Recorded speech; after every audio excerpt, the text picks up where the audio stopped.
All right, this is a quick video about checkpoint 7, which involves interpreting the meaning of your own graph. This is a lot like checkpoint 3, but it's slightly different depending on your graph.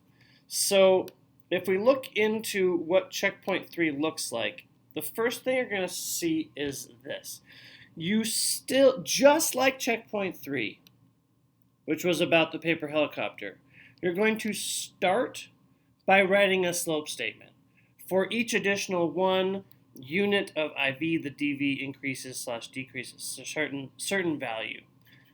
Whether or not you think that the trend line on your graph is valid, whether you think it fits the pattern or not, you are going to write a slope statement first.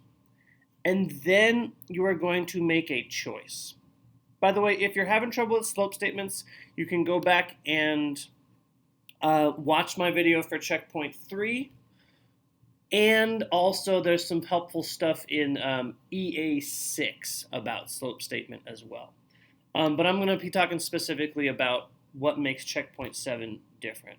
So notice, after you've written this slope statement, you have to choose.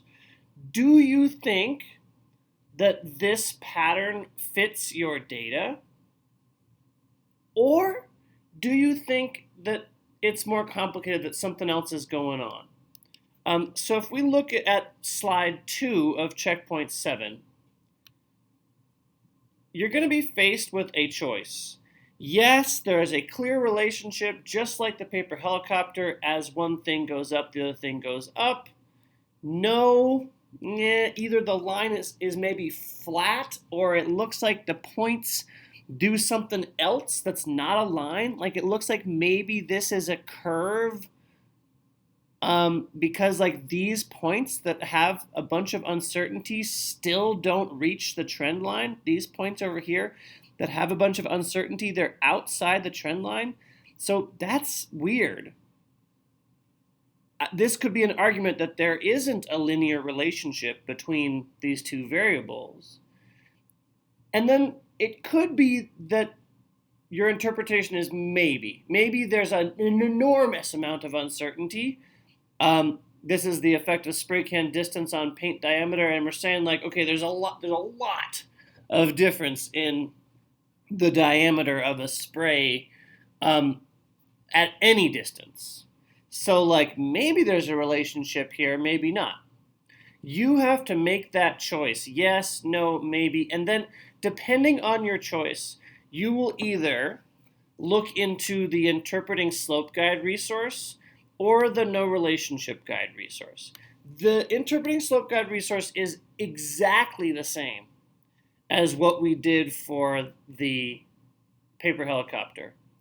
You've already written a slope statement, and then we go on to focus on uncertainty, and then we focus on conclusions and limitations of findings. But the No Relationship Guide is different, so I want to show you that also. It looks like this, and there are sentences like, the uncertainty is huge, so it's difficult to tell whether there's a relationship or not. Or, because uncertainty is or isn't huge, we can be sure that something. We probably didn't measure something carefully enough, so, and you come to a conclusion there.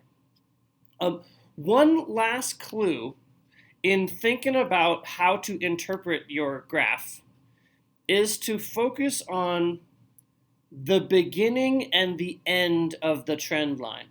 Like any points where the trend line hits one of the axes can tell you a lot about the relationship.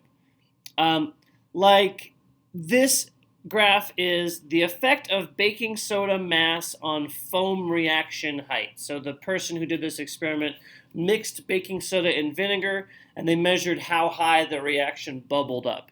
Let's imagine for a second that this line didn't go through 0, which would mean when we added 0 baking soda, there was 0 foaming reaction. Let's imagine for a second that the line was up here. And we would have to think, does it make sense that for 0 baking soda, the reaction bubbles up 10 centimeters? That doesn't make sense at all to me, because if I'm adding 0 baking soda, I would expect the reaction to do nothing at all. But this trend line would predict, if it was all the way up here, it would predict a result different than we actually expect. So look at that detail for your graph if you're really not sure, does a linear relationship fit or not? Because that can end up being a part of your interpretation in checkpoint 7 as well. Bottom line is, you start with a slope statement, and then you write some more stuff to interpret what's going on with your graph. And I can't tell you too much detail here other than what I've told you already, because it's really it's a thinking question that you kind of have to just practice. The good news is if you write 2 paragraphs and there are some things that aren't so great that that didn't quite make sense about what you said, I will give you some feedback and you can definitely revise it. So everybody has a chance of reaching a level 5 on checkpoint 7.